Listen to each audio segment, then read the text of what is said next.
Hello friends, welcome back to my channel. So நம்ம இன்னைக்கு இந்த வீடியோல என்ன பார்க்க போறோம்னா கொத்து பரோட்டா எப்படி செய்யலாம்ங்கறத பார்க்க போறோம். ஒரு நார்மல் plain பரோட்டா பண்ணி அத வந்து எப்படி கொத்து பரோட்டாவா மாத்துறேன், எப்படி பண்றேங்கறத நான் ஃபுல்லா இந்த வீடியோல காட்ட போறேன். So full வீடியோவும் பாருங்க. மறக்காம என்னோட சேனலை subscribe பண்ணுங்க, லைக் பண்ணுங்க, ஷேர் பண்ணுங்க. So first நம்ம பரோட்டா எப்படி செய்யலாம்ங்கறத பார்த்துடலாம்.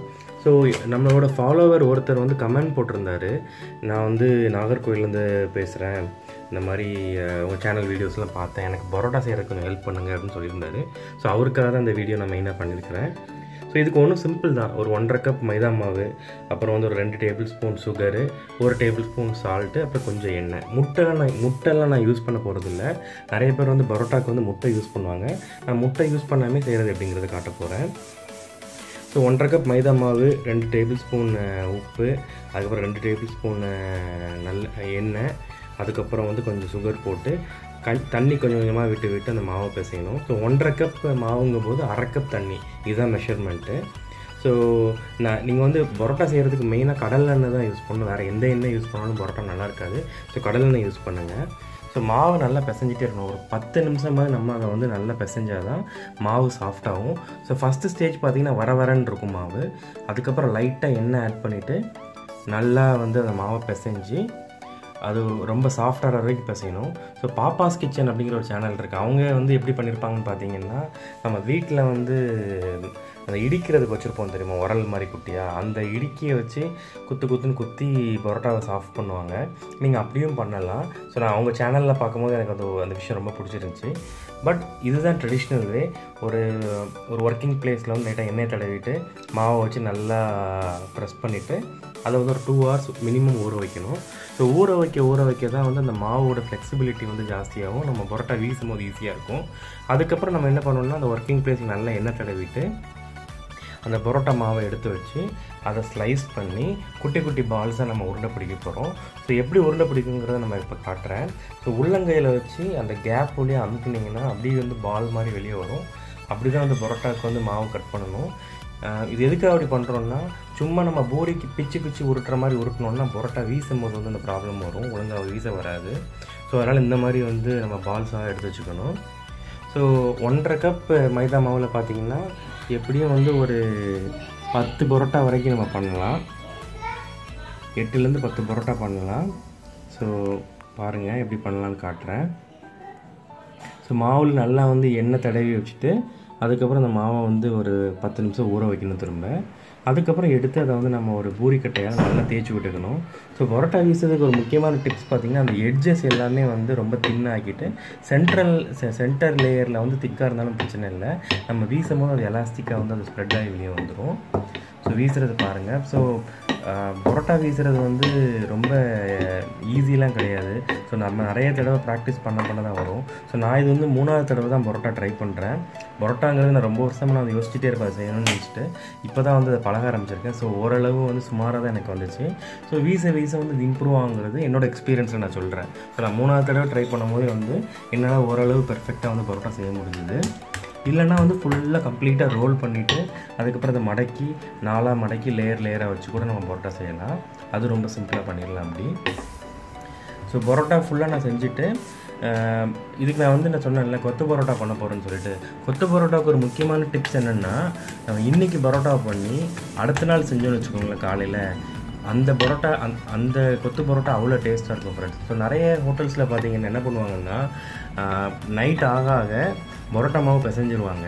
ஆனால் கஸ்டமர்ஸ் அந்தளவுக்கு வரமாட்டாங்க, அவங்களுக்கும் தெரியும் வரமாட்டாங்க ரொம்பன்ட்டு. பட் ஸ்டில் மாவு ஒரு லோடு பிசைஞ்சு அதை பரோட்டா செஞ்சு வச்சுட்டு அடுத்த நாள் என்ன பண்ணுவாங்கன்னா, காலையில் அதை உதிர்த்து ஒரு பிளாஸ்டிக் பேக்கில் போட்டு வச்சுப்பாங்க. ஸோ நம்ம கொத்து பரோட்டா ஆர்டர் பண்ணும்போது அதுலேருந்து தான் எடுத்து போடுவாங்களே தவிர ஃப்ரெஷ்ஷாக பண்ண பரோட்டாலேருந்து பண்ண மாட்டாங்க.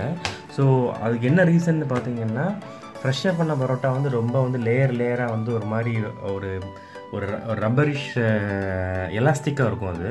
ஆனால் வந்து ஒரு நாள் கழித்து நீங்கள் பரோட்டா பண்ணும்போது என்ன ஆகும்னா, அது வந்து உதிரும், அப்படி உதிரியாக.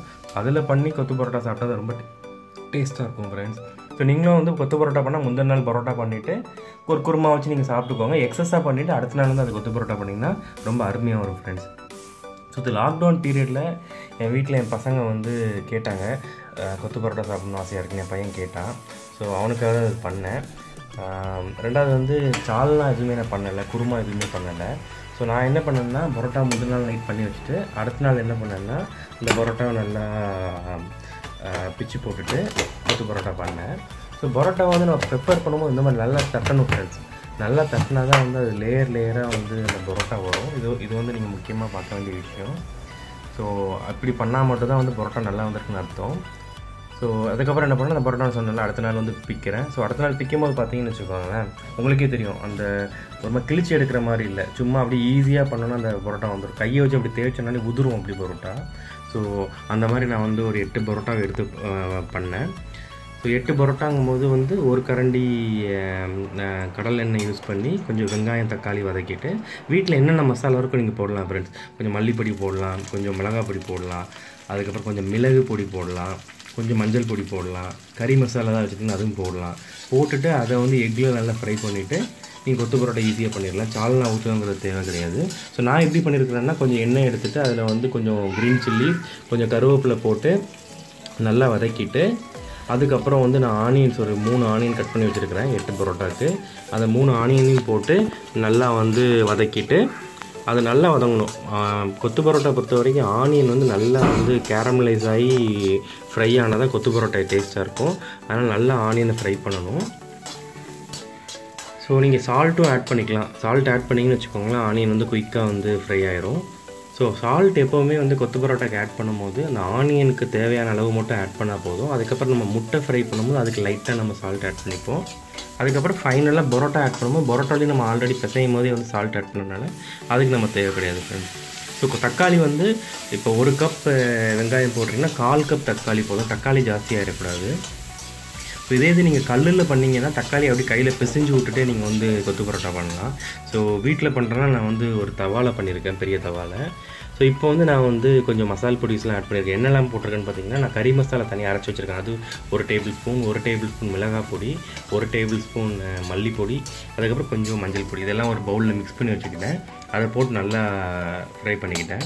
ஸோ இது ரொம்ப ட்ரை ஆகிற மாதிரி தெரிஞ்சால் லைட்டாக வந்து எண்ணெய் ஆட் பண்ணிக்கலாம். அப்போ தான் வந்து நீங்கள் வந்து அடுத்தது வந்து முட்டை ஊற்றும் போது வந்து கரெக்டாக இருக்கும்.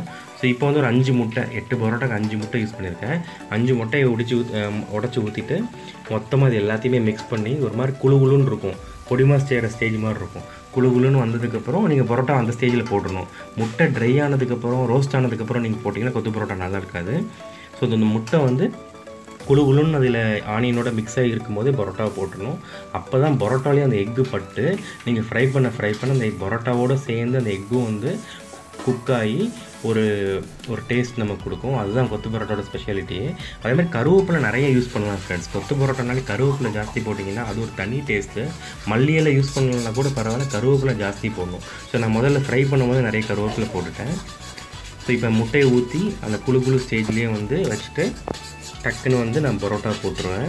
ஸோ இந்த பரோட்டா போடுறதுக்கு ரொம்ப சிம்பிள் தான். அதுக்கப்புறம் நீங்கள் கிண்டிகிட்டே இருக்கணும், கொத்தணும் நல்லா திக்கான பாத்திரமாக போட்டு வச்சுக்கோங்க. இல்லைனா ஸ்க்ராச்சஸ் தேவையில்லாமல் வரும் நான்ஸ்டிக்லாம் பண்ணிங்கன்னா. ஸோ இந்த மாதிரி இண்டாலியம் பாத்திரம்னா ஈஸியாக இருக்கும். போட்டு நல்லா மிக்ஸ் பண்ணி விட்டுட்டு நல்லா கொத்தணும் ஃப்ரெண்ட்ஸ். கொத்த எவ்வளோதுக்கு நீங்கள் கொத்துறீங்களோ, எவ்வளோ ஹை ஃப்ளேமில் வச்சு நீங்கள் குக் பண்ணுறீங்களோ, அடி பிடிக்காமல் பண்ணுறீங்களோ, கொத்து பரோட்டா எக்ஸலண்ட்டாக வரும் ஃப்ரெண்ட்ஸ். ஸோ நீங்கள் மறக்காமல் இதை ட்ரை பண்ணுங்கள் ஃப்ரெண்ட்ஸ். உங்களோட ஃபீட்பேக்கை வந்து நீங்கள் ட்ரை பண்ணி பார்த்து எனக்கு போடுங்க. அதே மாதிரி நம்ம சேனலில் வேறு என்னென்ன போடலாம், எப்படி இம்ப்ரூவ் பண்ணலாங்கிற ஐடியாஸையும் வந்து நீங்கள் மறக்காமல் கொடுங்க. என்னோடய மற்ற வீடியோஸையும் நீங்கள் பாருங்கள் ஃப்ரெண்ட்ஸ். ஸோ ஆல்மோஸ்ட் 1.5 years ஆயிடுச்சு. ஸோ நான் இனிஷியல் டேஸில் வந்து சும்மா மியூசிக் மட்டும் போட்டுட்டு ஒரு ரெசிபி மாதிரி போட்டேன். அதுக்கப்புறம் வந்து கொஞ்சம் பேச ட்ரை பண்ணேன். அப்படி இப்போல்லாம் வந்து பார்த்திங்கன்னா வந்து வாய்ஸ் ஓவர் கொடுத்து தான் வீடியோஸ் போட்டுட்ருக்கேன். உங்களோட சப்போர்ட் அண்ட் ஆதரவு எனக்கு எப்போவுமே தேவைப்படும். ஸோ வந்து எனக்கு சப்போர்ட் பண்ணுங்கள் friends. Okay friends, see you all in another video. Until then, it's bye from Sunil. Bye.